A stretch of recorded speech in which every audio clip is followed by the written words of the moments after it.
Ramai pelabur baru beli saham tanpa sebab yang jelas. Mereka beli sebab orang lain beli, sebab dengar, confirm naik, atau sebab saham itu tengah viral.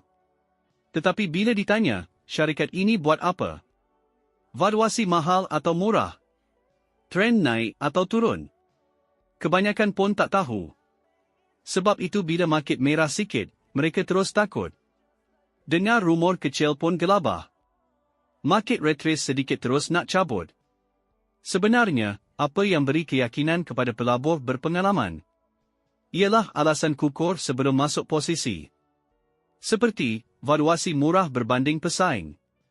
Volume meningkat berterusan, pelabur asing mula mengumpul. Signal teknikal mula terbentuk. Dengan sebab yang betul, kejatuhan harga bukan ancaman. Ia cuma peluang untuk semak semula pelan. Tanya diri anda, pelan aku masih valid? Jika tidak keluar. Jika ya, tambah posisi pun tak ada masalah. Tetapi jika anda masuk tanpa sebab, setiap merah jadi ketakutan, setiap rumor jadi stres, setiap retrace jadi alasan untuk lari. Masalahnya bukan saham. Masalahnya, keputusan tanpa logik. Pelaburan sebenar perlukan 4 jawapan, kenapa beli?